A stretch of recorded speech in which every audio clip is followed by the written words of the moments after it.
आता ह्या गोल केकपासूनच आपल्याला अर्धा किलोचा हार्ट शेप केक तयार करायचा आहे।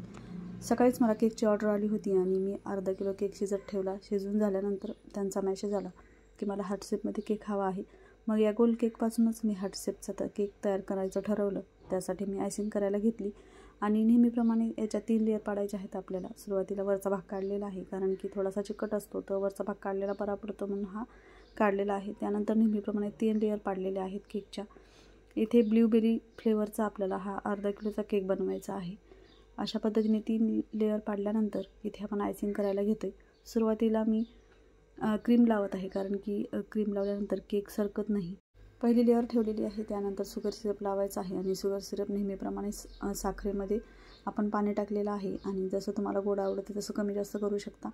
त्यानंतर व्हिपिंग क्रीम घेतलेली आहे। व्हिपिंग क्रीममध्ये सुद्धा मी ब्लूबेरीचा फ्लेवर ॲड केलेला आहे। त्यानंतर क्रशसुद्धा आपण टाकतोय आणि जास्त प्रमाणात क्रश मी वापरत नाही कारण की केक मला आंबट वगैरे लागू शकतो, त्यामुळे मी कमी प्रमाणात क्रश वापरत असते। तशाच पद्धतीने आपल्याला दुसरी लेयरसुद्धा ठेवायची आहे आणि शुगर सिरप, नंतर व्हिपिंग क्रीम आणि नंतर क्रश, अशाच पद्धतीने 3ही लेयर आपल्याला आयसिंग करून घ्यायच्या आहेत। केकला आपल्याला फक्त क्रमकोट करून घ्यायचा आहे, फायनल आयसिंग करायची नाही। त्यानंतर आपल्याला हार्ट शेप तयार करायचा याचा, तर त्यासाठी सुरुवातीला चाकूच्या साहाय्याने आपल्याला 2 लाईन मारून घ्यायच्या आहेत, एक उभी आणि एक आडवी। त्यामुळे परफेक्ट हार्ट शेप तयार करता येईल आपल्याला। आणि त्यानंतर खालच्या बाजूला अशा पद्धतीने आपल्याला मार्किंग करून घ्यायचं आहे आणि जिथे मार्किंग केले तिथे कट करायचं आहे आणि हे दोन्ही भाग आपल्याला त्याच्यावरच्या बाजूला लावून द्यायचे आहेत अशा पद्धतीने।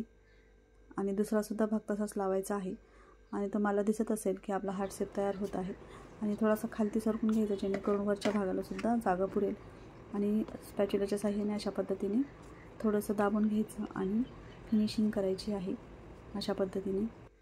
जिथे तुम्हाला फुगीर भाग दिसतो तिथे थोडासा कात्रीने कट मारायचा जेणेकरून अगदी परफेक्ट शेप तयार होईल। आणि इथे आपल्याला मध्यभागी अशा पद्धतीने कट मारायचा आहे जेणेकरून हार्टचा आकार परफेक्ट दिसेल।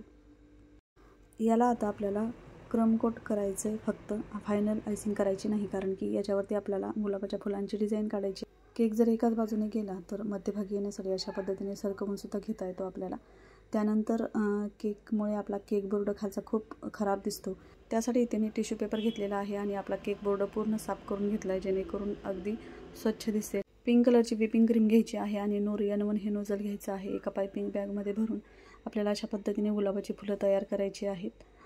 पूर्ण राऊंड झाल्यानंतर दुसरी लाईन काढायची आहे, त्यानंतर तिसरी आणि पूर्ण केक आपल्याला पिंक कलरने कव्हर करायचा आहे। दुसरी कोणतीही डिझाईन काढायची नाही, फक्त ही गुलाबाच्या फुलांचीच आपल्याला डिझाईन काढायची आहे। आणि वरच्यासुद्धा बाजूला आपल्याला तशाच पद्धतीने पूर्ण फुलं काढून घ्यायची आहेत। दुसरी कोणतीही डिझाईन आपल्याला यावरती काढायची नाही।